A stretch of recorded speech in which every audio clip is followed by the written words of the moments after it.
Pinagbintangang magnanakaw at pinalayas ng biyenan na parang kriminal, habang nakaluhod si Amara sa sahig at tinitiis ang pang-aalipusta.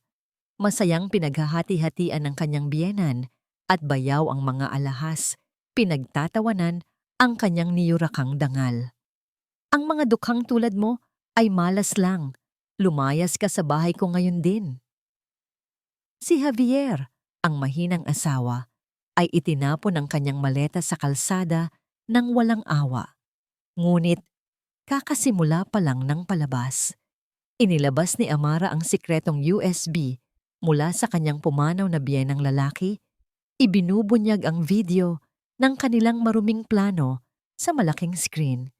Ang mga mapagpanggap na muka ay biglang namutla sa takot. Tumayo si Amara, itinapon ang kahinaan at may nag-aapoy na matang nagpahayag. Hindi ko kailangan ng lason na pagsasama. Babawiin ko ang lahat ng ninakaw ninyo sa aking pagkatao. Lantad na ang katotohanan, pero hanggang saan ang magiging kabayaran ng pamilya ni Javier sa malupit na paghihiganti ni Amara? Ang unang bumungad kay Amara, pagbaba niya mula sa kanilang silid, ay hindi ang karaniwang katahimikan ng kanilang sala, kundi ang malakas na hagulgol ng kanyang biyenan na si Dolores. Ang tunog na yon ay tila isang punyal na humiwa sa payapang hapon. Isang tunog na nagpabilis ng tibok ng puso ni Amara bago pa man niya maintindihan kung ano ang nangyayari. Nakatayo sa gitna ng sala si Javier, ang kanyang asawa, na balisang napapakamot sa ulo. Ang kanyang mga mata ay palipat-lipat mula sa nakaluhod niyang ina sa sahig patungo kay Amara na ngayon ay nasa paanan na ng hagdan. "Mama, ano po bang nangyayari?" tanong ni Amara. Ang boses ay bahagyang nanginginig. Itinaas ni Dolores ang kanyang muka. Puno yun ng luha, ang kanyang buhok ay bahagyang magulo, at ang kanyang dibdib ay mabilis na tumataas baba, na para bang kinakapos siya ng hininga. Itinuro niya ang isang nanginginig na daliri kay Amara. Ang akusasyon sa kanyang mga mata ay mas matalim pa sa kahit anong salita. "Ikaw," sigaw ni Dolores, ang boses ay basag sa pag-iyak. "Pagkatapos ng lahat ng ginawa namin para sa'yo, tinanggap ka namin sa pamilyang ito.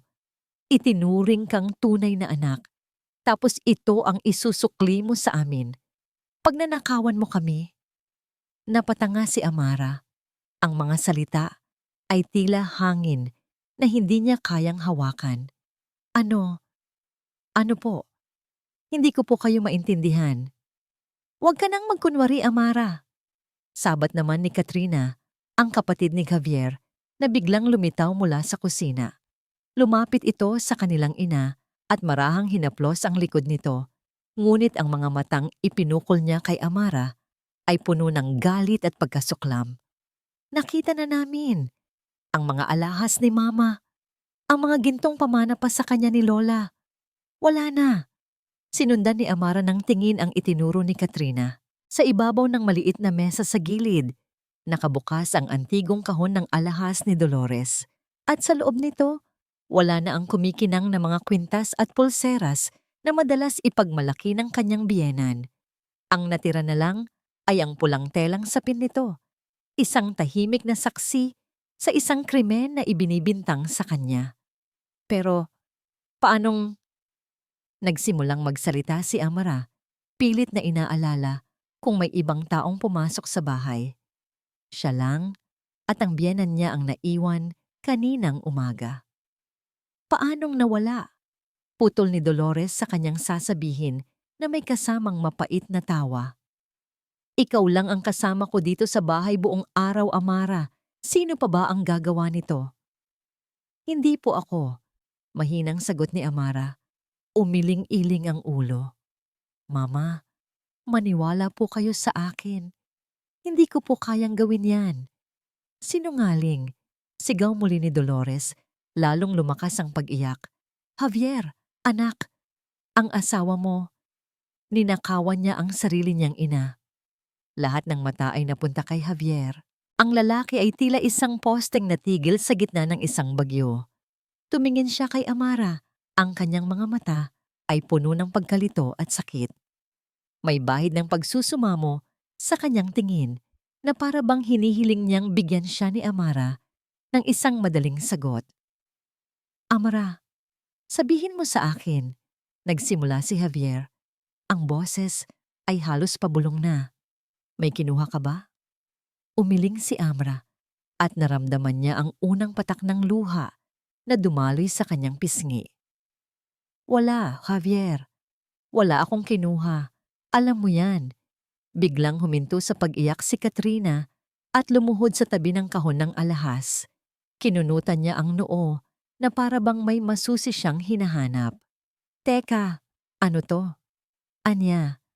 At pagkatapos ay maingat na dinampot ang isang maliit na bagay na kumikinang mula sa gilid ng carpet, malapit sa paanan ng mesa. Itinaas niya ito. Isang maliit na hikaw na may perlas. Ikaw ni Amara. Diyos ko, Mama! Bulalas ni Katrina. Ang kanyang boses ay puno ng pagkukunwaring gulat. Ito yung hikaw ni Amara. Nahulog siguro niya habang binubuksan ng kahon. Parang isang malakas na sampal ang naramdaman ni Amara. Tiningnan niya ang hikaw. Pagkatapos ay ang mga mukha ng kanyang biyenan at hipag. Nakita niya ang kislap ng tagumpay sa kanilang mga mata. Isang kislap na agad nilang tinakpan ng panibagong pag-iyak at galit. Isa itong patibong at nahulog siya rito nang walang kalaban-laban. Tumingin siya kay Javier, naghahanap ng kahit kaunting pagdududa sa mga mata nito para sa kanila, kahit kaunting tiwala para sa kanya. Ngunit ang nakita niya ay lalong nagpadurog sa kanyang puso. Ang pagkalito sa mukha ni Javier ay dahan-dahang napalitan ng pagkabigo. Lumapit ito sa kanya. Sa isang saglit, umasa si Amara. Umasa siyang hahawakan nito ang kanyang kamay. Ipagtatanggol siya at sasabihing, kilala ko ang asawa ko. Hindi niya ito magagawa. Pero hindi iyon ang nangyari. Ang mga salitang lumabas sa bibig niya ay hindi mga salita ng pagtatanggol. Ang mga ito ay mga salitang tila mga pira-piraso ng bubog na unti-unting tumutusok sa natitirang pag-asa sa kanyang dibdib. Amara Bong, pakiusap. Mahinang sabi ni Javier. Ang kanyang mga mata ay umiiwas sa mga mata niya. Kung may problema ka, kung kailangan mo ng pera, sana sinabi mo sa akin. Matutulungan naman kita tayo. Bawat salita ay isang dagok. Hindi siya nagtatanong kung totoo ba ang bintang. Ang ipinapalagay na niya ay nagkasala siya at ang hinahanap na lang niya ay ang dahilan. Para kay Javier, tapos na ang usapan. Ang kailangan na lang ay ang pag-amin niya. Naramdaman ni Amara ang paglamig ng kanyang buong katawan. Ang pag-iyak ni Dolores at ang mga paratang ni Katrina ay masakit. Pero wala itong sinabi sa sakit na dulot ng pagtataksil na nakikita niya ngayon sa mismong taong pinangakuan niyang makasama habang buhay. Javier, bulong ni Amara, ang boses niya ay halos hindi na marinig. Hindi ako. Isang malalim na buntong hininga ang pinakawalan ni Javier. Ang tunog ng isang taong pagod na sa gulo. Tumingin ito sa kanya at sa wakas, ibinigay nito ang huling hatol, ang mga salitang tuluyang wawasak sa kanya. Amara, sabihin mo na lang ang totoo para matapos na to. Para matapos na to. Ang mga salitang iyon ay umalingaw-ngaw sa isip ni Amara. Hindi para malaman natin ang totoo. Hindi para mapatunayan mong wala kang kasalanan. Kundi para matapos na to. Ang tanging mahalaga sa kanya ay ang pagbabalik ng katahimikan. Kahit pa ang kapalit niyon ay ang dignidad at pangalan ng kanyang asawa. Parang may nabasag sa loob niya. Hindi ang mga alas na ginto, kundi ang puso niya.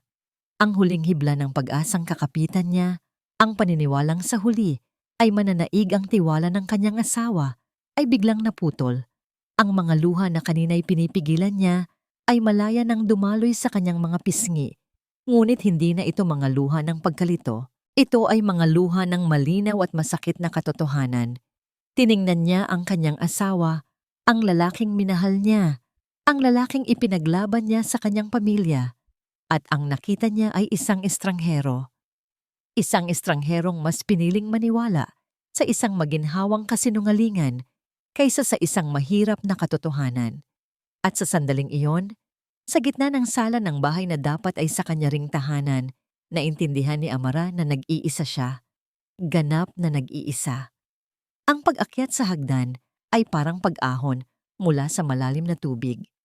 Bawat hakbang ni Amara ay mabigat. Tila bapasan niya ang buong bigat ng mga akusasyong ipinukol sa kanya.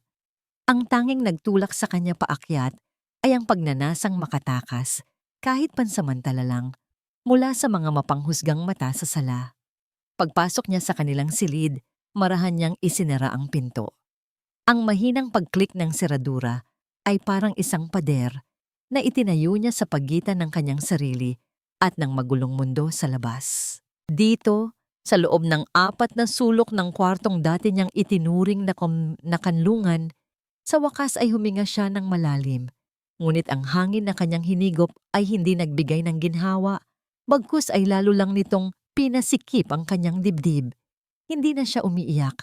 Ang mga luha ay napalitan ng isang malamig na pamamanhid na gumapang sa kanyang buong pagkatao.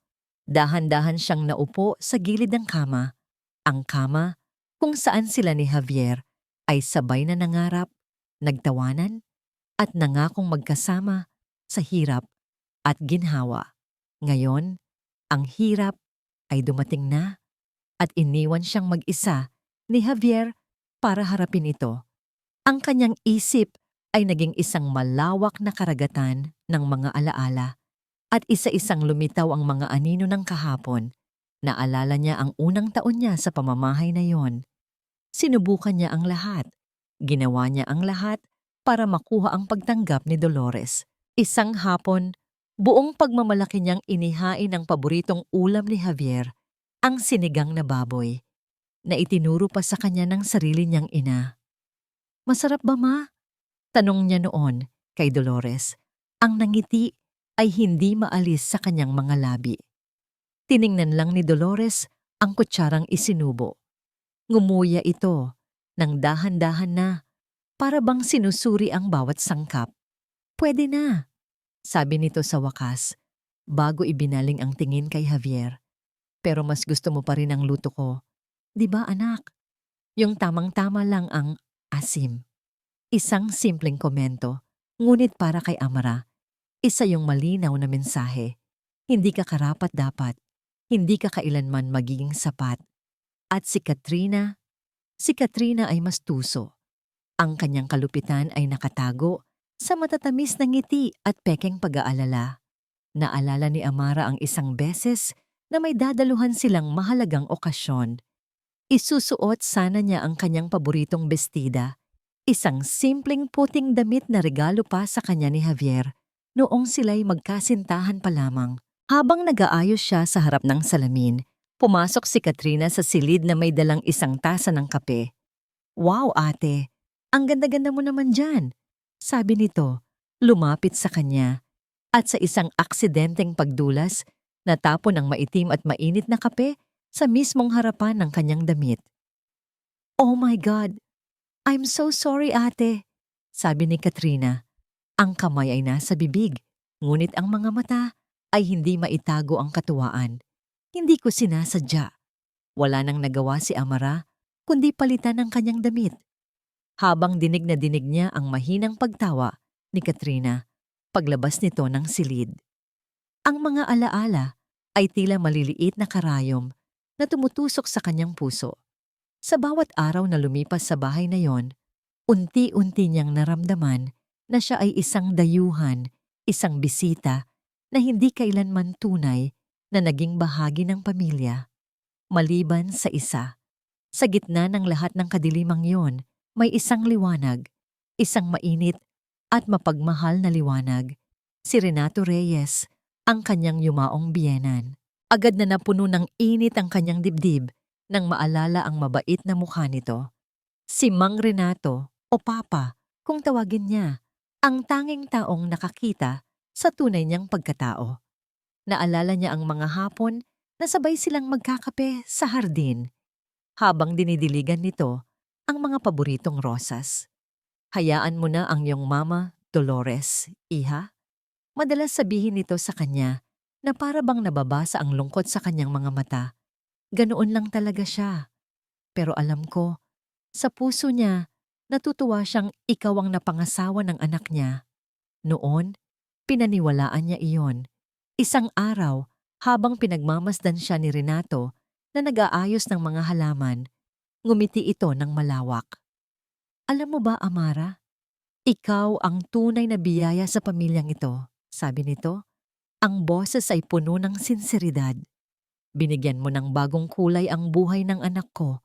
Huwag mong hahayaang may sino mang mag-alis ng kulay na yan sa'yo. Ang mga salitang iyon ang naging kalasag niya. Sa tuwing nasasaktan siya sa mga patutsada ni na Dolores at Katrina, iyon ang kanyang inaalala. Ngunit ang pinakamalinaw na alaala ay ang huling pagkakataon na nakausap niya ito. Nakahiga na ito sa kanyang higaan, mahina na at hirap ng huminga. Hinawakan nito ang kanyang kamay at sa kabila ng panghihina, mayroong kakaibang bigat at kalinawan sa mga mata nito nang tumingin ito sa kanya. Amara, makinig ka. Anito, ang boses ay halos pabulong na. Matapang kang babae, matalino, mabuti ang puso mo. Huwag mong kakalimutan yan kahit anong mangyari. Humigpit ang hawak nito sa kanyang kamay. Pangako mo sa akin. Huwag kang papayag na tapakan nila ang iyong pagkatao, iha. Huwag kang papayag na tapakan nila ang iyong pagkatao. Ang mga salitang yon ay biglang umalingaw-ngaw sa katahimikan ng silid, kasing lakas ng isang kulog. Tila ba binigkas lang ang mga iyon sa kanyang tabi ngayon. Ang pagkatao niya. Iyon ang ginagawa nila sa kanya sa baba. Tinatapakan, dinudurog, hanggang sa wala nang matira. Ang alaala ng huling habilin ng kanyang Papa Renato ay parang isang malakas na sampal na gumising sa kanyang diwa. At kasabay ng paggising na yon, isang panibagong alaala ang biglang pumasok sa kanyang isip. Isang halos nakalimutan ng tagpo. Ang araw bago ito pumanaw, may ibinigay ito sa kanya. Isang lumang kahon na yari sa kahoy. Biglang napatayo si Amara. Ang kanyang mga mata ay mabilis na naglakbay sa paligid ng silid. Hinahanap ang bagay na yon.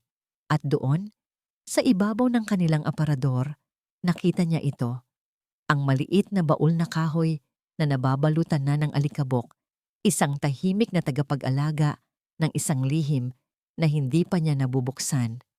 Naalala niya ang sinabi nito nang ibigay iyon sa kanya.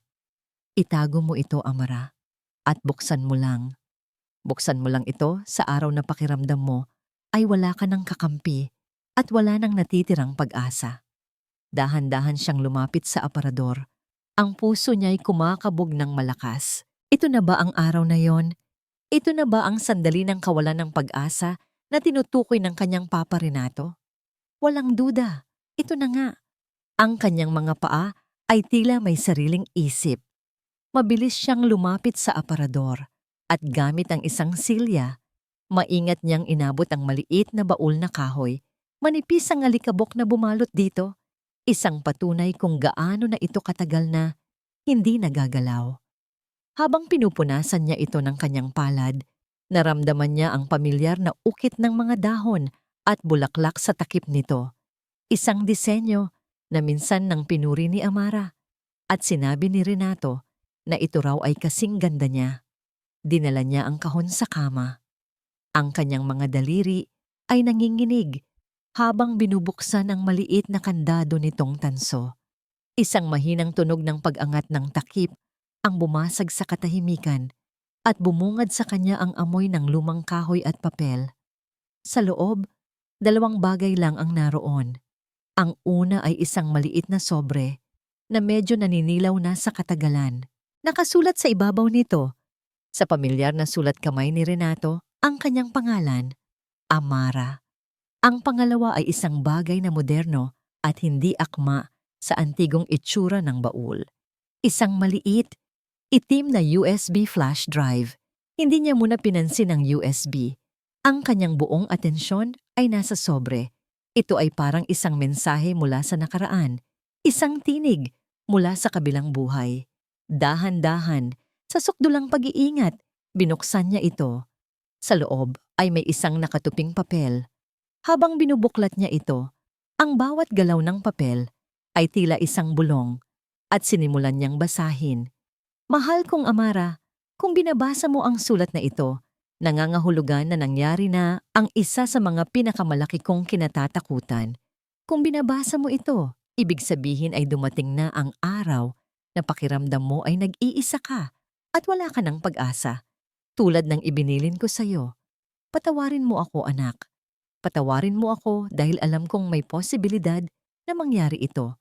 Ngunit wala akong nagawa para tuluyan itong pigilan. Ang tanging nagawa ko lang ay ihanda ang isang pananggalang para sa'yo.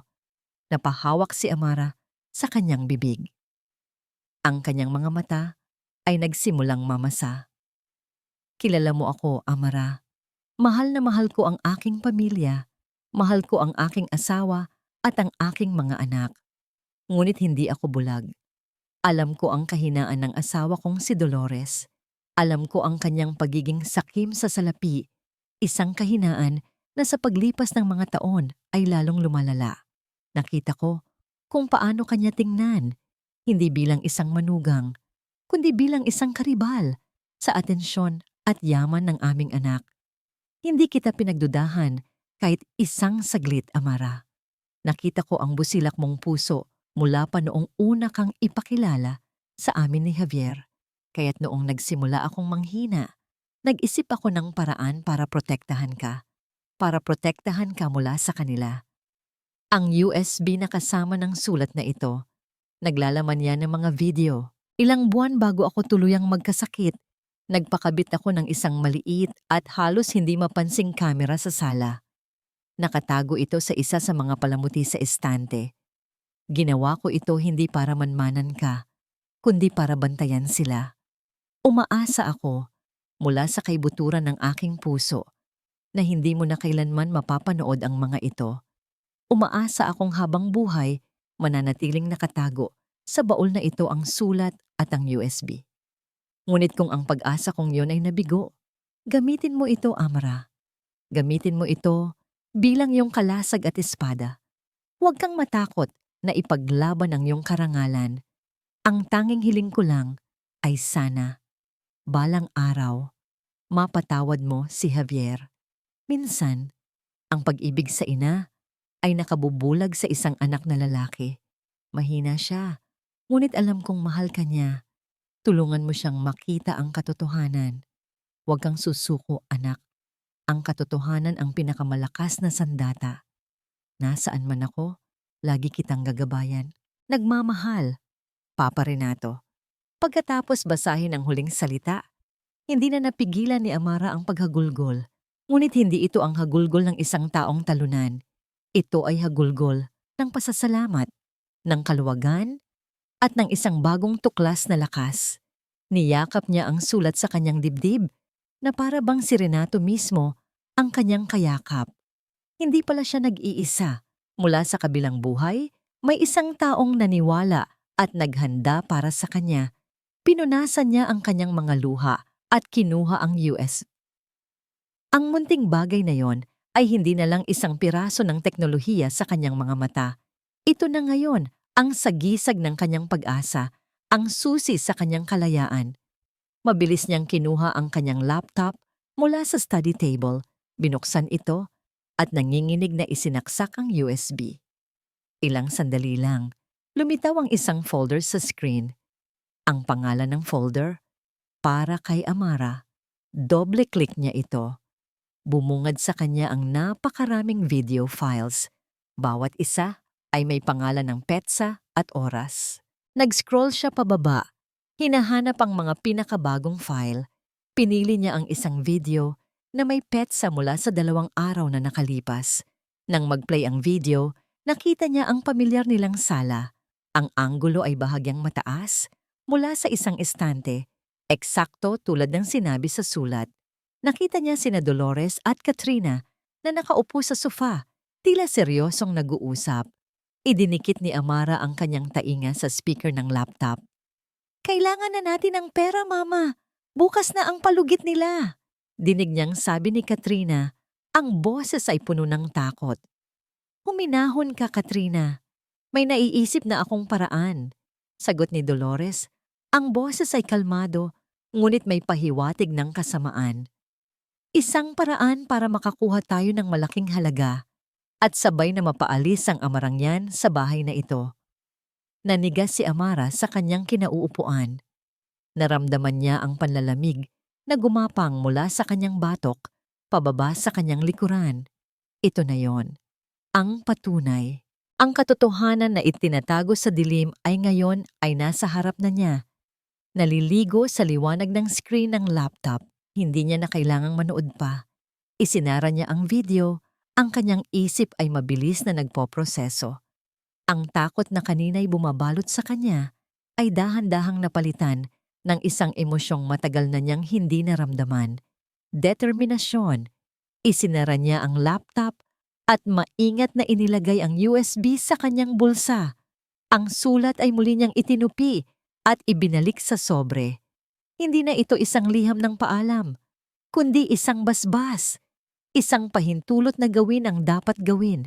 Biglang, isang sunod-sunod na katok sa pinto ang pumunit sa kanyang pag-iisip. Amara, boses ni Javier. Isang boses na puno ng pag-aatubili at pagsusumamo. Amara, mag-usap tayo, pakiusap. Sumuko ka na lang para sa kapayapaan ng pamilya. Napapikit si Amara. Ang mga salita ay pareho pa rin. Ang lalaki ay pareho pa rin. Ngunit ang babaeng nakikinig ngayon ay hindi na katulad ng dati. Ang babaeng naririto ngayon ay hindi na mananahimik lang. Lumapit siya sa pinto, ngunit hindi niya ito binuksan. Dinikit niya ang kanyang noo sa malamig na kahoy at sa unang pagkakataon mula nang magsimula ang bangungot na ito, ang kanyang boses ay buo at hindi nanginginig. Umalis ka, Javier. Sa katahimikan ng malawak nilang kusina, ang tanging maririnig ay ang mahinang ugong ng refrigerator at ang pilit na pinapakalmang boses ni Dolores Reyes sa kanyang telepono. Ang kaninang pag-iyak at pagsigaw ay napalitan ng isang malamig na tensyon habang nakikipag-usap siya sa isang taong halatang kinatatakutan niya. Opo, naiintindihan ko. Sabi niya, ang isang kamay ay mahigpit na nakahawak sa marmol na countertop. Ang mga buko ng daliri niya ay namumuti. Gaya ng sinabi ko, makukuha ninyo ang pera. Kailangan ko lang ng kaunti pang panahon. Ang boses sa kabilang linya ay mababa, magaspang, at walang anumang bahid ng awa. Wala ng panahon, Ginang Reyes. Ang usapan ay usapan. 200,000 bukas. O baka gusto mong dalawin na namin dyan ang maganda mong anak na si Katrina? Isang malamig na takot ang gumapang sa likod ni Dolores. Napapikit siya ng mariin. Huwag! Mabilis niyang sagot, ang boses ay bahagyang tumaas. Huwag ninyong gagalawin ang anak ko. Sinasabi ko sa inyo, magbabayad kami. Bukas na bukas, hawak na niyo na ang pera. Siguraduhin mo lang, sabi ng boses. Dahil kung hindi, hindi lang pera ang sisingilin namin sa anak mo. Alam mo na ang ibig kong sabihin. At pagkatapos ay isang malakas na pag-click. Ibinaba na ang telepono. Nanatiling nakatayo si Dolores. Hawak pa rin ang telepono na parang isang mainit na bakal na ipinapaso sa kanyang palad. Dahan-dahan niyang ibinaba ito sa lalagyan at ang tunog ay umalingaw-ngaw sa nakabibinging katahimikan ng kusina. Napasandal siya sa countertop. Ang kanyang mga tuhod ay biglang nanghina. Ang imahe ng kanyang unika hija, si Katrina, na sinasaktan ng mga lalaking walang mukha at walang kaluluwa ay biglang pumasok sa kanyang isip. Mama? Isang mahinang tinig ang bumasag sa kanyang masasamang panaginip. Paglingon niya, nakita niya si Katrina na nakatayo sa may pintuan ng kusina. Ang kanyang mukha ay maputla. Ang mamahaling makeup ay hindi na kayang itago ang mga maitim na bilog sa ilalim ng kanyang mga mata. Wala na ang karaniwang kayabangan sa tindig nito. Napalitan iyon ng isang takot na pamilyar na kay Dolores. Tumawag na ba sila? Tanong ni Katrina. Ang boses ay nanginginig. Tumango si Dolores. Dahan-dahang itinuwid ang kanyang likod at pinilit na magpakatatag. Oo, simpleng sagot niya. Anong sabi nila? Halos pabulong na tanong ni Katrina. Lumapit ito at napahawak sa braso ng ina. Mama, natatakot ako. Huwag kang matakot. Mariing sabi ni Dolores, hinawakan ang kamay ng anak. Ang balat nito ay malamig na parang yelo. Sinabi ko na sa'yo, may paraan ako. Naayos ko na. Pero paano, ma? 200,000. Saan natin kukunin yon bago magbukas? Halos maiyak na si Katrina. Sana hindi na lang ako nagpadala sa mga kaibigan ko. Akala ko mababawi ko yung natalo ko, lalo lang lumaki. Ang pagsisisi sa boses ni Katrina ay totoo. Ngunit para kay Dolores, huli na ang lahat para doon. Hinawakan ni Dolores ang magkabilang pisngi ng kanyang anak. Pinilit itong tumingin ng diretso sa kanyang mga mata. Makinig ka sa akin, Katrina. Walang mangyayaring masama sa'yo na iintindihan mo. Gagawin ko ang lahat para protektahan ka. Wala akong pakialam kung sino man ang kailangan kong tapakan para mangyari yon. Ang mga salita ay puno ng pagmamahal ng isang ina. Ngunit meron itong lason. Ang lason na handang isakripisyo ang kapakanan ng iba para sa sarili nilang kaligtasan. Ang plano. Sigurado ka ba dyan, ma? Pag-aalinlangan ni Katrina. Paano kung hindi umamin si Amara? Isang mapait na ngiti ang sumilay sa labi ni Dolores. Aamin siya, anak. Maniwala ka sa akin. Sa ilalim ng lahat ng pagkukunwari niyang kabaitan, mahina ang amarang yan. At si Javier, alam nating dalawa na mas papanig pa rin sa akin ang anak ko. Konting pilit pa, bibigay din yon. Isusuko niya ang mga alahas, aaminin ang kasalanan, at sa wakas, magkakaroon na tayo ng dahilan para palayasin siya sa buhay natin at sa pamamahay na ito. Ito ang totoong plano. Ang pagnanakaw ay hindi lang para sa pera. Ito rin ay para sa kapangyarihan. Para maibalik ang kontrol na pakiramdam niya'y unti-unting inaagaw sa kanya ni Amara. Niyakap ni Dolores ang kanyang anak. Sa una, ito ay yakap ng isang inang nagpapakalma sa kanyang natatakot na supling. Ngunit habang tumatagal, ang yakap ay humigpit. Hindi na ito yakap ng pagmamahal, kundi yakap ng pagsasabuatan. Isang sumpaan ng 2 taong nalulunod na handang kumapit kahit sa kapwa nila nalulunod. Magtiwala ka lang kay mama, bulong ni Dolores sa taingan ni Katrina. Malapit na, anak. Malapit nang matapos ang problema natin. Kumala sila sa pagkakayakap at sa mga mata ni Katrina. Nakita ni Dolores ang pagbabalik ng kaunting pag-asa na hinaluan ng pagtanggap sa kanilang karumal-dumal na plano. Habang nag-iisip si Dolores ng susunod nilang hakbang, napatingin siya sa bintana ng kusina na nakatanaw sa kanilang driveway. At doon, nakita niya ito. Si Amara, ngunit may kakaiba. Hindi ito ang Amara na laging nakayuko, na parang laging humihingi ng tawad sa sarili niyang pag-iral. Ang Amara na naglalakad palabas ng kanilang gate ay tuwid ang likod. Ang bawat hakbang ay tiyak. Ang kanyang mukha ay walang emosyon, ngunit ang kanyang mga mata, kahit sa malayo, ay tila may bagong apoy. Isang determinasyon na hindi pa kailanman nakita ni Dolores sa kanya. Saan siya pupunta? Mahinang tanong ni Katrina na sumunod sa tinitingnan ng ina. Hindi sumagot si Dolores. Isang hindi maipaliwanag na kaba ang biglang kumurot sa kanyang dibdib. Ang daga na akala niya'y na-corner na nila ay biglang lumabas ng lungga, hindi para sumuko, kundi para lumaban. At sa unang pagkakataon, mula nang simulan nila ang kanilang plano, naramdaman ni Dolores ang isang malamig na agos ng pagdududa. Go. Bawat hakbang palayo sa gate ng bahay ng mga Reyes ay parang isang hakbang papalapit sa kanyang sarili. Ang hangin sa labas ay mas sariwa, ang sikat ng araw ay tila mas maliwanag. O baka naman, ang pagbabago ay wala sa paligid, kundi nasa loob na niya. Ang USB sa kanyang bulsa ay parang isang maliit na bato, mabigat sa katotohanan, ngunit matatag. Ang sulat ni Papa Renato, bagamat naiwan sa kanyang silid, ay malinaw na nakaukit sa kanyang isipan. Ang mga salita nito ang naging hangin sa kanyang baga, ang lakas sa kanyang mga binti. Hindi na siya ang Amara na naglalakad ng nakayuko. Ngayon, ang kanyang mga mata ay nakatingin ng diretso sa daan. Ang bawat taong nakakasalubong niya ay tinitingnan niya sa mata. Wala na ang hiya, wala na ang takot na mahusgahan dahil alam na niya ang totoo at ang katotohanan ang nagpapalaya. Nilagpasan niya ang karaniwang paradahan ng tricycle sa kanto.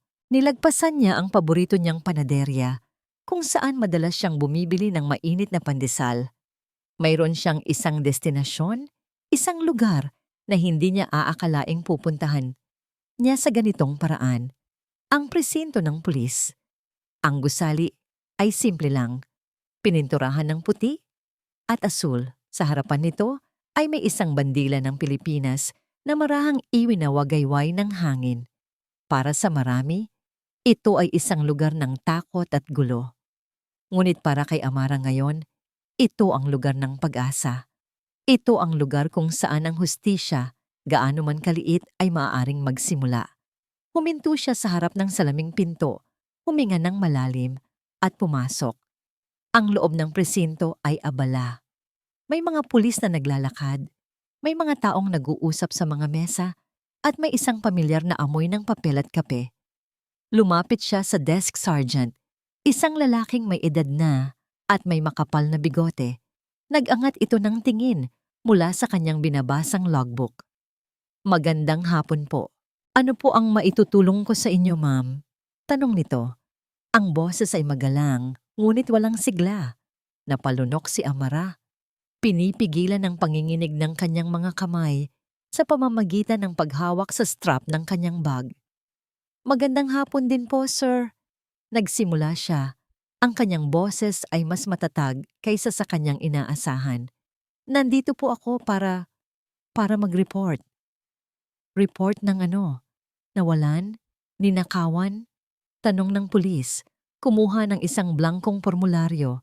Umiling si Amara. Hindi po. Nandito po ako para isumbong ang sarili ko. Natigilan ng pulis. Ibinaba nito ang ballpen at tiningnan si Amara nang mas maigi na para bang sinusuri kung nagbibiro lang ba siya. Ano ang sabi mo, iha? Pinagbibintangan po ako ng pamilya ng asawa ko na nagnakaw ng mga alahas na ginto. Paliwanag ni Amara.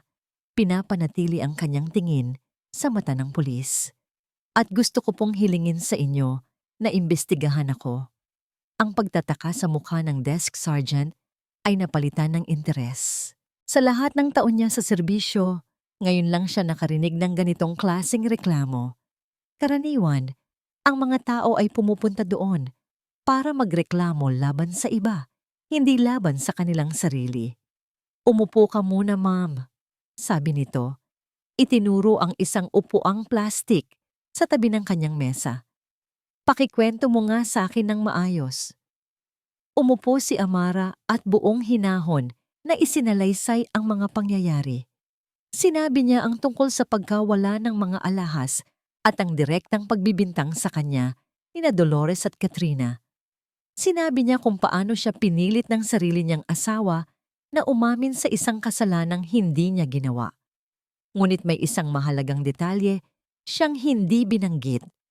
Hindi niya binanggit ang tungkol sa camera, sa USB o sa sulat ng kanyang biyenan. Iyon ang kanyang huling baraha, isang alas na ilalabas lang niya sa tamang panahon. Kaya po, sir, pagtatapos niya, hinihiling ko po na pumunta kayo sa bahay namin. Hayaan ninyo po silang magsampa ng formal na reklamo. Hayaan ninyong kunin ang lahat ng testimonya. Handa po akong harapin ang anumang investigasyon. Matagal na tinitigan ng pulis si Amara. Nakita niya ang sinseridad at determinasyon sa mga mata nito. Hindi ito ang mga mata ng isang magnanakaw. Ito ang mga mata ng isang taong naagrabyado. Tumango-tango ang pulis. Sige, sabi nito. Kakausapin ko ang dalawa sa aking mga tauhan. Sasamahan kanila pabalik sa inyo para kunin ang pahayag ng lahat. Habang naghihintay, kinuha ni Amara ang kanyang telepono mula sa bag. Nakita niya ang 10 missed calls at 15 text messages, lahat galing kay Javier. Amara, nasaan ka? Umuwi ka na. Pag-usapan natin to. Please, wag mo namang gawin to. Lalo lang lalaki ang gulo. Amara, nag-aalala na ako. Sumagot ka. Ang dating Amara ay siguradong matataranta sa mga mensaheng iyon. Ang dating Amara ay siguradong babalik, yuyuko at hihingi ng tawad kahit hindi niya alam kung para saan. Ngunit ang bagong Amara ay iba na. Isang mahabang pindot sa power button at ang screen ay naging itim. Ano na, ma'am? Napatingala si Amara. 2 unipormadong pulis, isang lalaki at isang babae, ang nakatayo na ngayon sa kanyang harapan. Handa na po ba kayo? Tanong ng babaeng pulis. Tumayo si Amara. Ang kanyang likod ay tuwid. Ang kanyang puso ay kalmado. Inilagay niya ang telepono pabalik sa kanyang bag, kasama ng lahat ng pag-aalinlangan at takot na dati niyang nararamdaman. Opo, sagot niya. Isang maliit ngunit matatag na ngiti ang sumilay sa kanyang mga labi. Handang-handa na po. Sumakay sila sa mobile patrol car. Habang ang sasakyan ay umaandar pabalik sa pamilyar na kalye, tanaw ni Amara ang bahay ng mga Reyes sa di kalayuan. Ito na ang simula ng laban. Isang laban hindi lang para sa kanyang pangalan, kundi para sa kanyang pagkatao. At sa pagkakataong ito, hindi siya susuko. Ang bawat segundo ng katahimikan mula sa itaas ay parang isang dagok sa dibdib ni Javier Reyes. Kanina pa siya pabalik-balik sa paglalakad sa sala, ang kanyang telepono ay mahigpit na hawak sa isang kamay. Ang matigas na sagot ni Amara mula sa kabilang panig ng pinto, "Umalis ka, Javier," ay paulit-ulit na umalingaw-ngaw sa kanyang isipan. Ano na? Hindi pa rin ba siya lumalabas? Iritabling tanong ni Dolores na nakaupo na sa sofa. Ang mga braso ay nakakrus sa dibdib. Wala na ang mga luha. Napalitan na ito ng isang nagbabantang pagkainip. Ano bang akala niya? Makakatakas siya sa pagtatago sa kwartong yon. Hayaan niyo na muna, ma. Baka kailangan lang niyang mag-isip-isip, sagot ni Javier. Kahit siya mismo ay hindi na naniniwala sa sarili niyang mga salita. Ang Amara na narinig niya kanina ay hindi tunog nag-iisip. Ito ay tunog nagpasya na. Mag-isip? O baka naman tinatago na niya yung mga ginto kung saan? Sabat ni Katrina, na abala sa pag-scroll sa kanyang telepono na para bang walang pakialam, ngunit ang talas ng kanyang dila ay nanatili. Dapat talaga, kuya. Pinilit mo nang buksan yung pinto. Napabuntong hininga na lang si Javier. Pakiramdam niya ay nahahati ang kanyang katawan sa 3 magkakaibang direksyon. Gusto niyang kampihan ang kanyang ina at kapatid para matigil na ang gulo. Gusto niyang paniwalaan at ipagtanggol ang kanyang asawa. At higit sa lahat, gusto na lang niyang magtago at hintaying matapos ang lahat. Ngunit wala siyang magawa, kundi ang manatili sa gitna. Sa gitna ng tensyon, isang malakas na katok sa kanilang pintuan ang nagpatigil sa lahat. Nagkatinginan silang 3. Sino naman ang bibisita sa ganitong oras? Baka mga katsismosa lang ni Mama. Kibit-balikat na sabi ni Katrina. Ako na ang magbubukas, alok ni Javier. Nagpapasalamat sa anumang distraksyon. Lumakad siya papunta sa pinto. Inayos ang kanyang damit pilit na ngumiti bago pihitin ang seradura. Ang nangiti ay agad na naglaho sa kanyang muka. Sa harap niya ay hindi isang kapitbahay.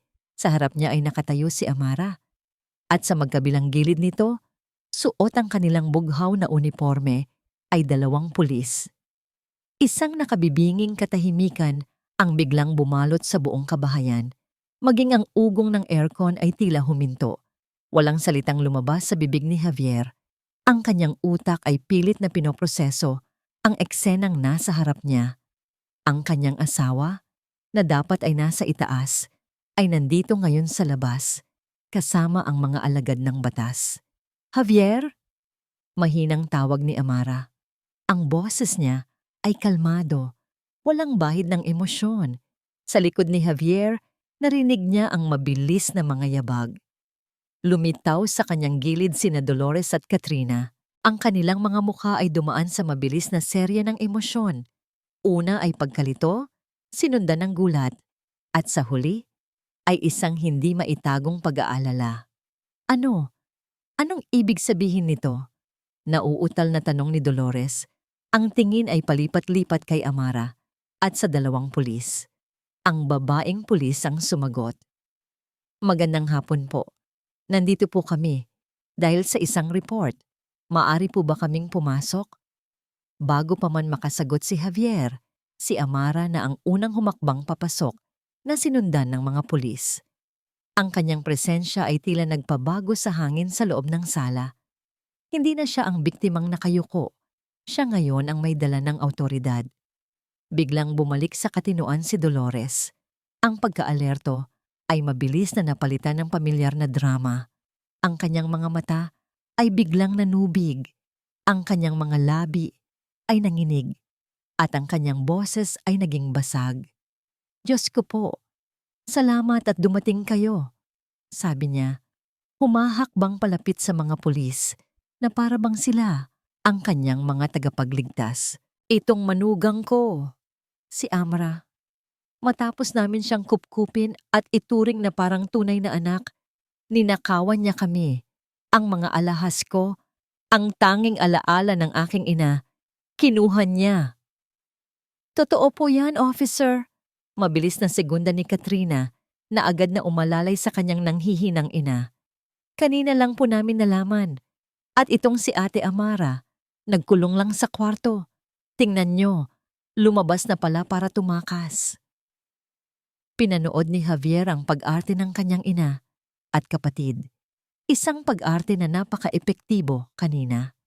Ngunit ngayon, sa harap ng mga unipormadong pulis at ng isang Amara na hindi man lang kumukurap, ang lahat ay parang isang desperadong palabas. Tumingin siya kay Amara, umaasang makakita ng takot, galit o kahit anong emosyon, ngunit wala. Ang tanging nakita niya ay isang kalmadong babae na tahimik na nagmamasid. Hinahayaan silang ilabas ang lahat ng kanilang kasinungalingan. Hindi na natiis ni Javier. Kailangan niyang makausap si Amara. Kailangan niyang itigil ang kabaliwang ito bago pa ito lumala. Hinawakan niya ang braso ng asawa at pilit na hinila ito palayo sa mga pulis. Amara, ano ba to? Pabulong niyang tanong. Ang boses ay puno ng pagsusumamo. Ano ang ginagawa mo? Pwede ba? Huwag na nating palakihin to. Mag-usap tayo. Ngunit sa gulat niya, marahan ngunit mariing inalis ni Amara ang kamay niya sa braso nito. Tumingin ito sa kanya at sa unang pagkakataon ngayong araw, nakita niya ang isang kislap ng emosyon sa mga mata nito. Hindi galit, kundi awa. Isang nakakainsultong awa. Huli na para dyan, Javier. Simpleng sagot nito, bago muling ibinaling ang atensyon sa mga pulis. Ang lalaking pulis na kanina patahimik na nagmamasid at tila sinusuri ang bawat isa sa kanila ay tumikim para kunin ang atensyon ng lahat. Ang kanyang boses ay kalmado ngunit may bigat ng awtoridad na agad na nagpatahimik sa nag-aalburutong si Dolores.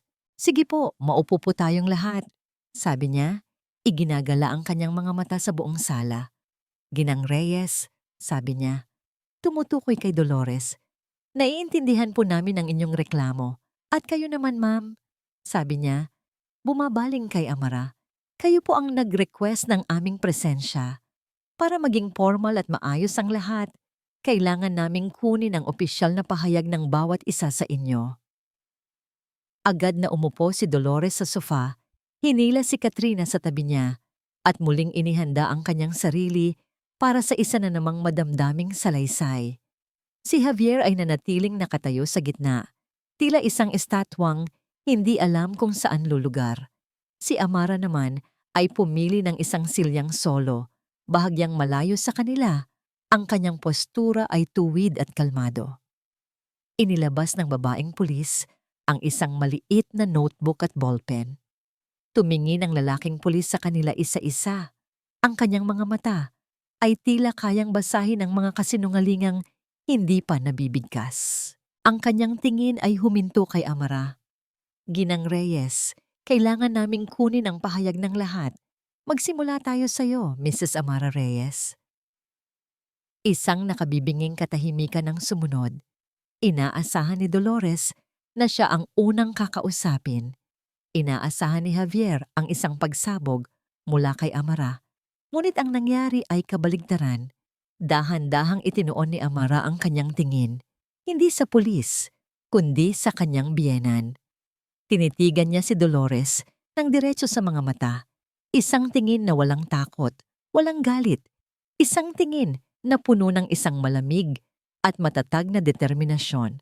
Pagkatapos, ibinalik niya ang kanyang tingin sa pulis at tumango. Handa po ako. Ang sala ay naging isang silid hukuman. Ang mga pulis ang nagsilbing hukom at si Amara ang akusadong nakaupo sa gitna. Ang bawat sulok ng silid ay tila humihinga ng may tensyon, naghihintay sa susunod na salitang bibitawan. Bago pa man makapagsalita si Amara, sumingit na si Dolores na para bang hindi na makapaghintay na isalaysay ang kanyang panig. Officer, hayaan niyo pong ako ang magpaliwanag. Anya, ang boses ay puno ng pilit na hinahon na sa ilalim ay kumukulo ang galit. Kaninang umaga, pagkatapos naming mag-almusal, umakyat po ako sa aking silid para magpahinga. Si Amara lang ang naiwan dito sa baba at pagbaba ko para uminom ng tubig. Dito na nagsimulang manginig ang boses ni Dolores at muli na namang namuo ang mga luha sa kanyang mga mata. Nakita kong nakabukas na ang kahon ng aking mga alahas. At wala na ang lahat. Sinulyapan ni Amara ang kanyang biyenan. Perpekto ang bawat galaw, ang bawat paghikbi. Isang napakagaling na aktres na nagtatanghal para sa pinakamahalagang papel ng kanyang buhay. Wala po ba kayong ibang pinaghihinalaan, Ginang Reyes? Tanong ng babaeng pulis habang masusing isinusulat ang bawat detalye. Wala na po. Sino pa ba? Mabilis na sagot ni Dolores, itinuro si Amara. Siya lang po. At nang kinumpronta namin siya, nagkulong siya sa kwarto. Hindi ba't yun ang ginagawa ng isang taong may kasalanan? Tumingin ngayon ang lalaking pulis kay Amara. Ang kanyang mga mata ay seryoso at mapanuri. Mrs. Reyes, nasaan ka kaninang umaga? Sabihin nating sa pagitan ng alas 9 at alas 11? Nandito lang po sa bahay, sir. Kalmadong sagot ni Amara. Naglinis po ako ng bahay pagkatapos naming mag-almusal. Nagkaroon ba kayo ng pagtatalo ng inyong biyenan bago ang insidente? Hindi po. Mayroon ka bang anumang malaking pagkakautang? O anumang problemang pinansyal na hindi alam ng iyong asawa? Sa tanong na yon, nakita ni Amara ang isang panandaliang nangisi sa mukha ni Katrina. Ito na ang inaasahan nila. Ang pagpipinta sa kanya bilang isang desperadong magnanakaw. Wala po akong utang, sir, matatag niyang sagot. At wala po akong problemang pinansyal. Ang bawat sagot ni Amara ay simple, direkta, at walang paligoy-ligoy.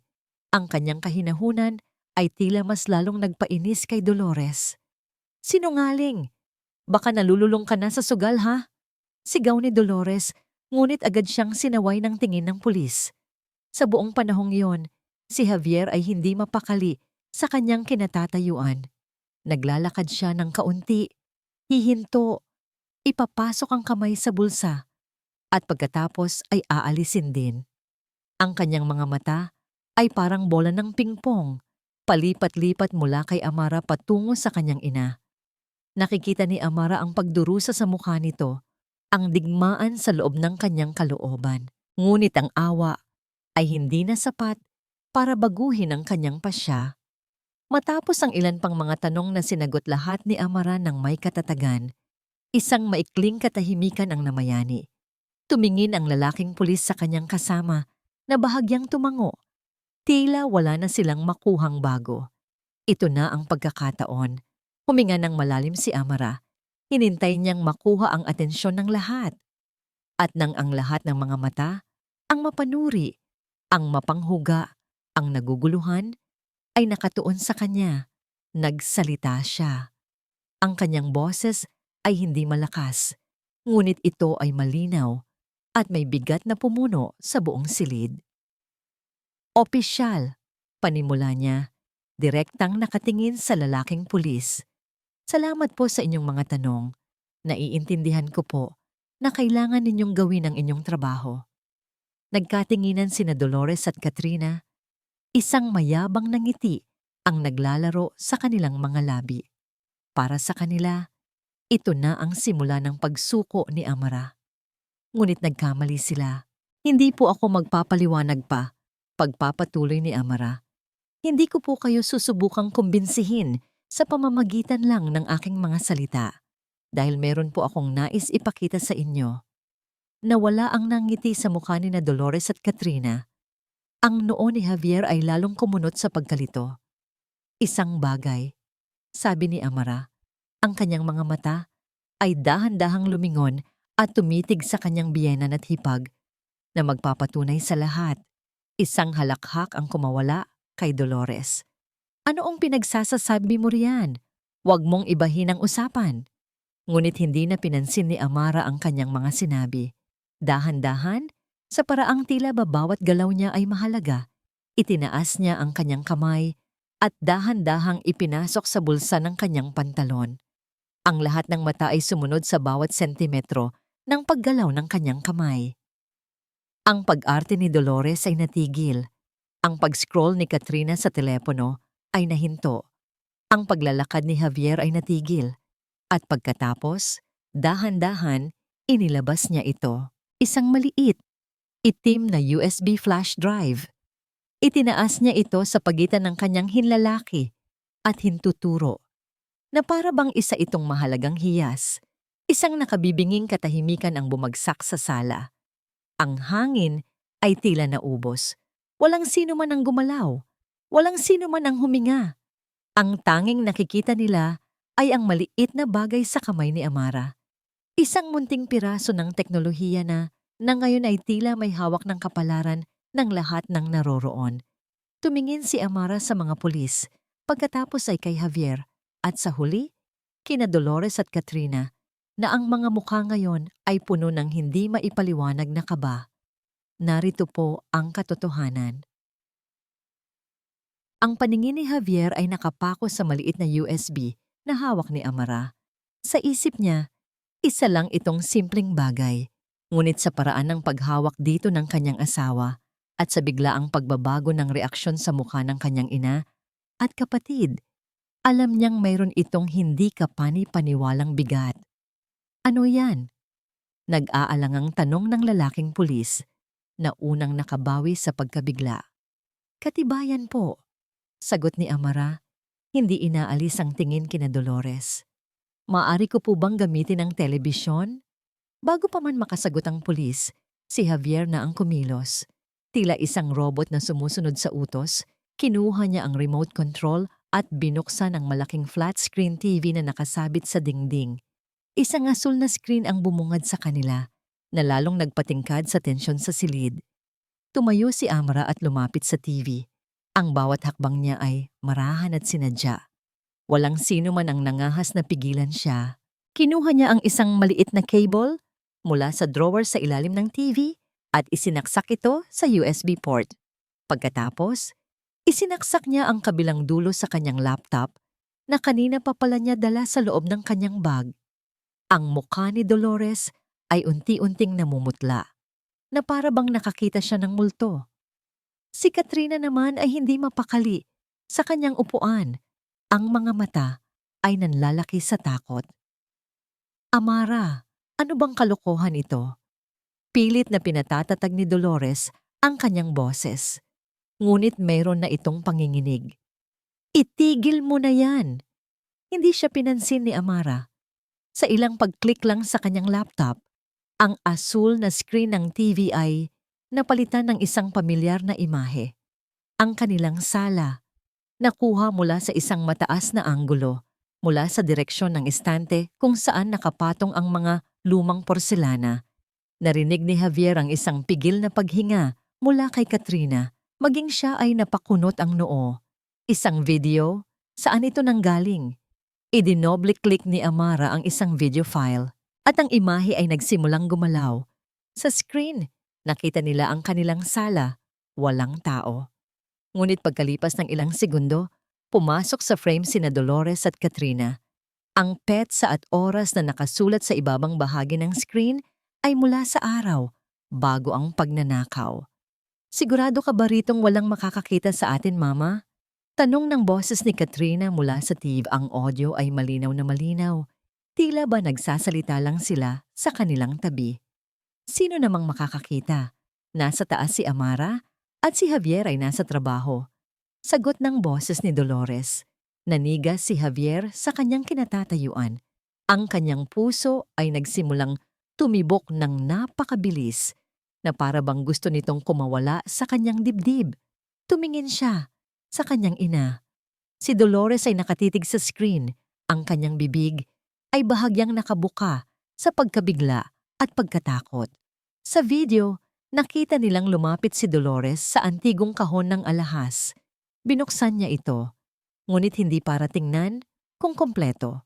Dahan-dahan, isa-isa, kinuha niya ang mga kwintas, ang mga pulseras, ang mga hikaw, at inilagay ang mga ito sa isang itim na velvet na supot na hawak ni Katrina. Bilisan mo, Mama, sabi ni Katrina sa video, palingalinga sa paligid. Sandali lang, sagot ni Dolores. Nang mahakot na niya ang lahat ng laman ng kahon, itinabi niya ang supot. Pagkatapos ay kumuha siya ng isang maliit na bagay mula sa kanyang bulsa. Isang hikaw, ang hikaw ni Amara. Ang buong silid ay tila nawalan ng hangin. Nakita ni Javier kung paano maingat na inilagay ng kanyang ina ang hikaw sa gilid ng carpet, malapit sa paanan ng mesa, ang eksaktong lugar kung saan ito natagpuan ni Katrina. Ayan, sabi ni Dolores sa video, pinagpagan ng kanyang mga kamay na may ngiti ng tagumpay. Perpekto, bukas, sa tamang oras, sisimulan ko na ang palabas. At ikaw, sabi niya, humarap kay Katrina. Siguraduhin mong ikaw ang unang makakakita nitong hikaw na ito. Intindihin mo? Opo, Mama, sagot ni Katrina. Siguraduhin mong walang makakakita, Katrina. Ang huling linyang iyon ay tila isang malakas na sampal sa mukha ni Javier. Ang lahat ng kasinungalingan, lahat ng pag-arte, lahat ng luhang peke, lahat ay nakahain na ngayon sa harap nila. Isinisiwalat ng isang maliit na kamera na hindi nila alam na naroroon. Pinatay ni Amara ang video. Ang katahimikan na sumunod ay mas mabigat, mas nakabibingi kaysa sa kahit anong sigaw. Dahan-dahan, lumingon si Javier. Tiningnan niya ang kanyang ina. Si Dolores ay nakaupo pa rin, ngunit ang kulay ay tuluyan nang nawala sa kanyang mukha. Ang kanyang mga mata ay nanlalaki, nakatitig sa blankong screen ng TV na para bang umaasa siyang mabubura ang lahat ng kanyang nakita. Si Katrina naman ay nakayuko, ang kanyang buhok ay tumatakip sa kanyang mukha. Ang kanyang mga balikat ay nanginginig sa isang tahimik na pag-iyak.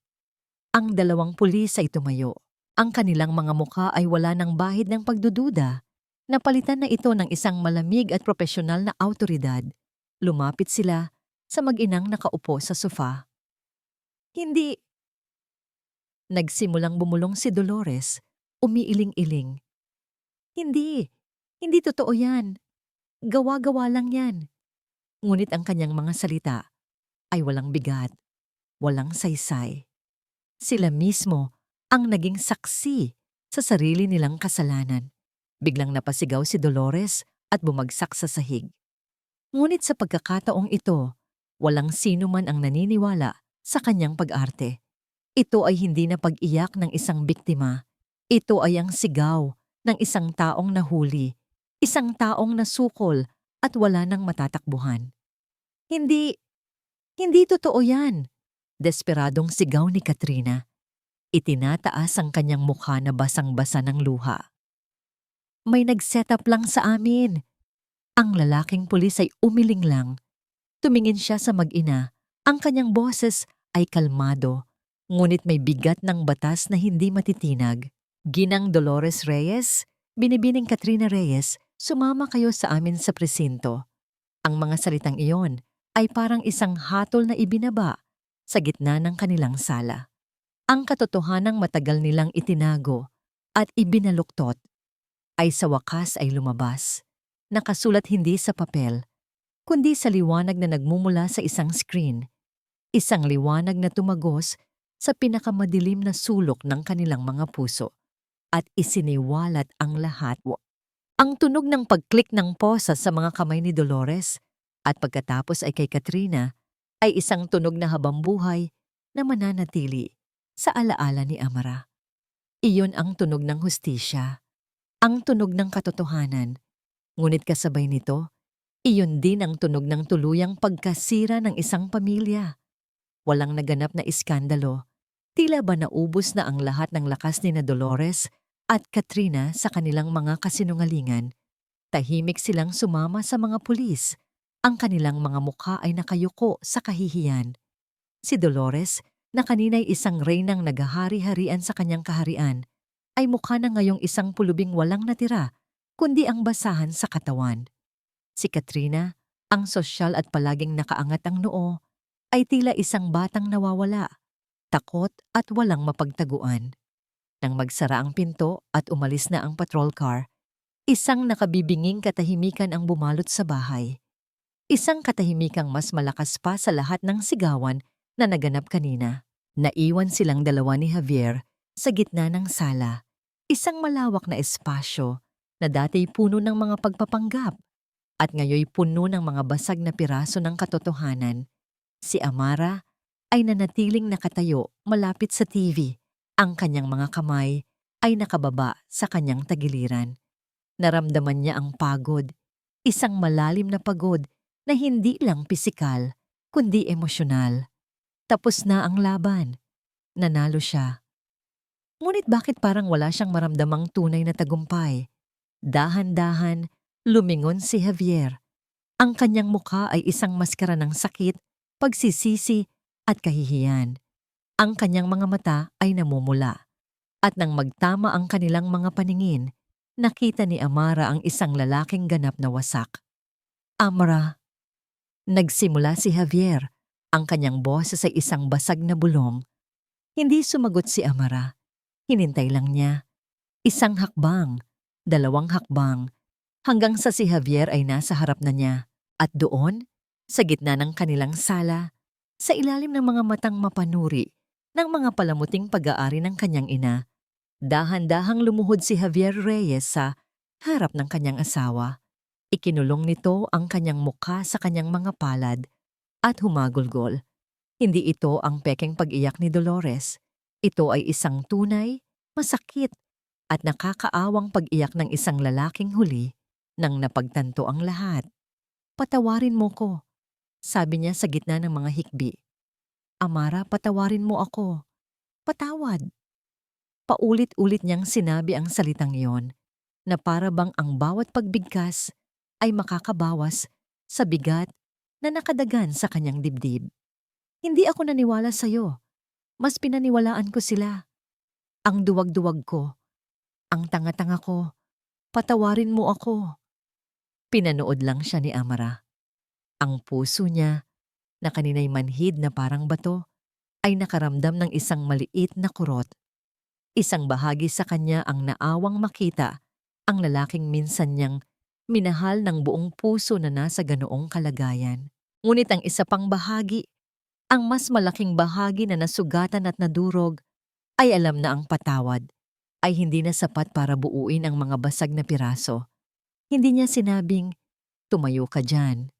Hindi niya sinabing, okay na.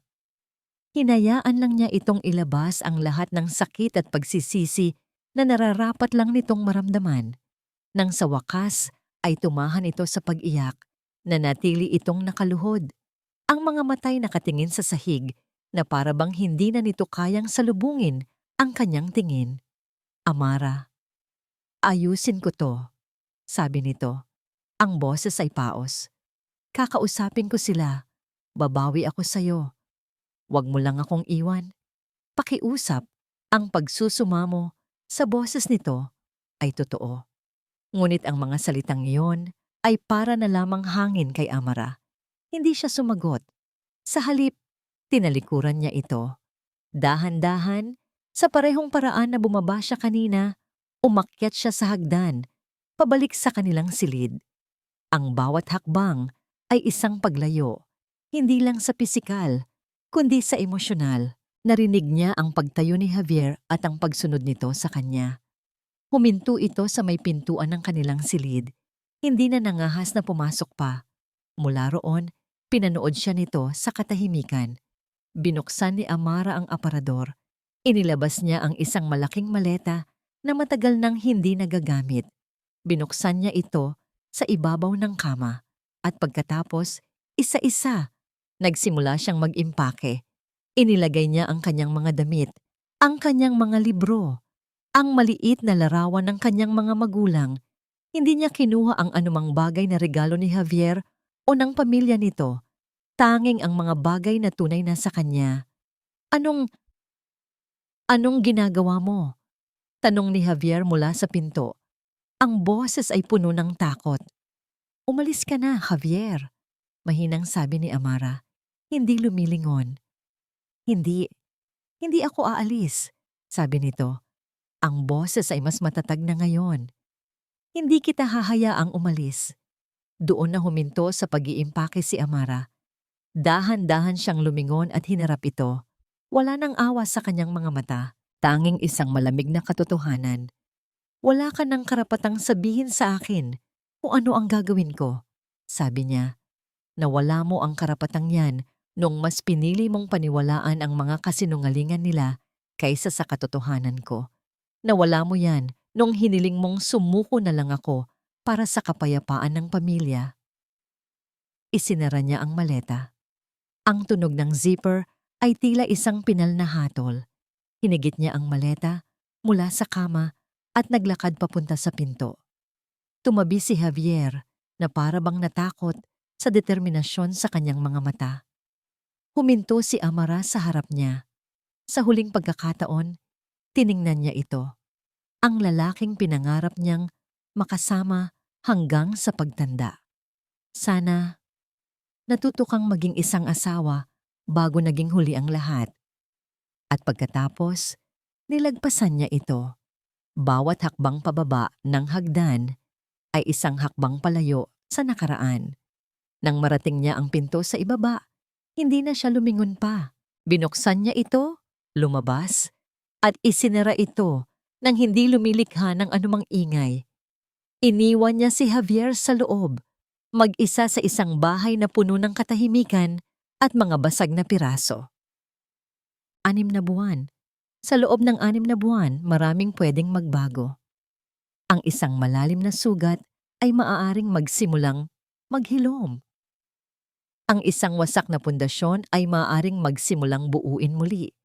At ang isang babaeng minsang inakala na wala ng halaga ay maaaring matutunang mahalin ang kanyang sarili.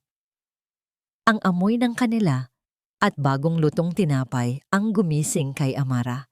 Hindi na ang amoy ng lumang kahoy at sama ng loob sa bahay ng mga Reyes.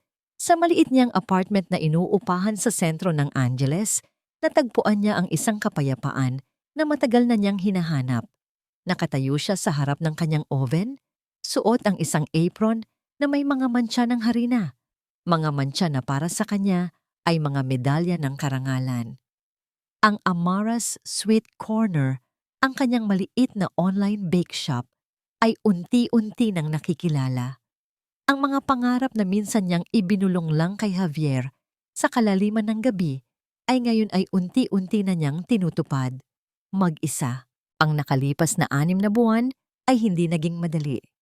Ang kaso laban kina Dolores at Katrina ay umuusad pa rin. Ang tsismis sa kanilang komunidad ay naging parang isang bagyo na kailangan niyang pagdaanan. Ngunit sa bawat pagsubok, mas lalo siyang tumatatag.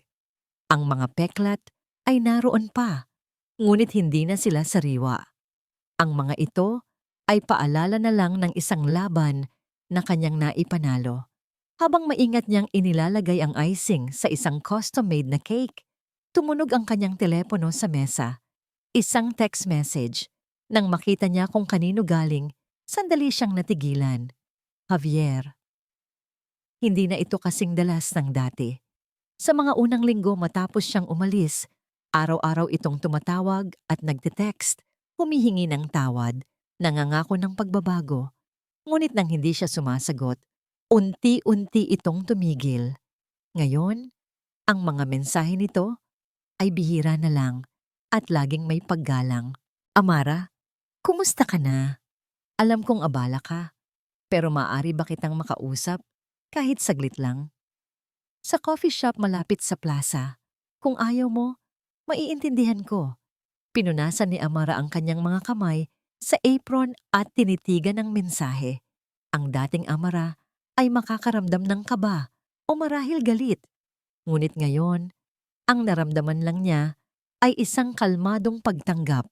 Panahon na. Kinahapunan, naroon na siya sa napag-usapang coffee shop.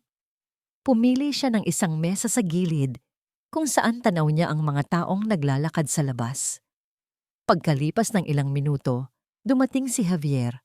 Ang Javier na pumasok sa pinto ay iba sa Javier na huli niyang nakita.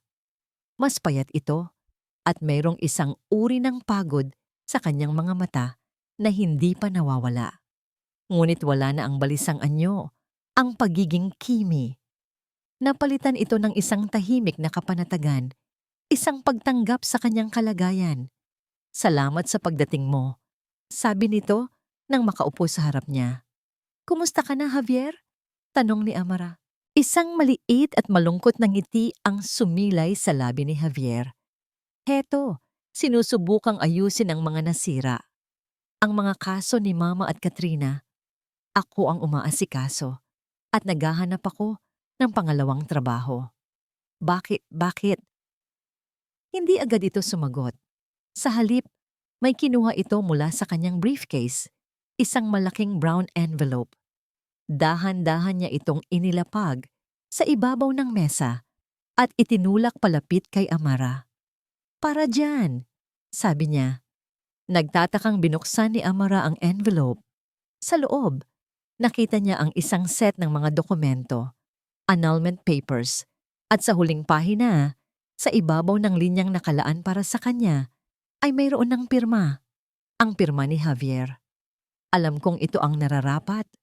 Pagpapatuloy ni Javier, hindi tumitingin sa mga papel, kundi diretso sa mga mata ni Amara. Karapatan mong maging malaya.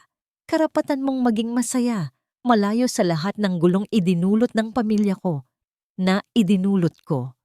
Isang katahimikan ang namagitan sa kanila. Tinitigan ni Amara ang pirma. Ito na ang katapusan ng isang kabanata. At yung pangalawang trabaho, dagdag ni Javier, para yun sa'yo. Hindi man sapat, pero sisimulan kong bayaran ang katumbas na halaga ng mga alahas na ninakaw nila Mama sa'yo. Utang ko yan sa'yo, Amara, hindi bilang asawa, kundi bilang isang taong labis na nagkamali. Tumingala si Amara mula sa mga papeles, at doon, sa wakas, nakita niya ito. Ang lalaking dapat sana ay si Javier mula pa sa simula. Isang lalaking may paninindigan na inaako ang kanyang mga pagkakamali at ginagawa ang tama kahit gaano pa ito kasakit. At sa unang pagkakataon, sa loob ng mahabang panahon, isang tunay at magaan na ngiti ang sumilay sa mga labi ni Amara. Hindi ito ngiti ng pag-ibig na nagbabalik, kundi isang ngiti ng pagpapatawad at paglaya. Isang ngiti ng pasasalamat dahil sa wakas, ang lalaking minahal niya ay natuto ng tumayo sa sarili niyang mga paa. "Salamat, Javier," sabi niya, at ito ay taos-puso. Tumango si Javier at sa kanyang mga mata, nakita ni Amara ang isang kislap ng luhang pinipigilan. Tumayo na ito para umalis, na para bang alam niyang tapos na ang kanilang usapan. Ngunit bago ito tuluyang tumalikod, huminto ito. "Maari ba?" Nagsimula ito. Ang boses ay bahagyang nag-aalinlangan. "Na balang araw, maging magkaibigan man lang tayo?" Hindi agad sumagot si Amara. Ibinaling niya ang kanyang tingin sa labas ng bintana ng coffee shop. Ang araw ay malapit ng lumubog, ngunit sa kabilang dako, alam niyang ang buwan ay naghahanda ng sumikat. At pagkatapos ng gabi, palaging may isang bagong umaga. Ang kanyang hinaharap ay isang blangkong pahina. At sa unang pagkakataon, siya ang may hawak ng panulat.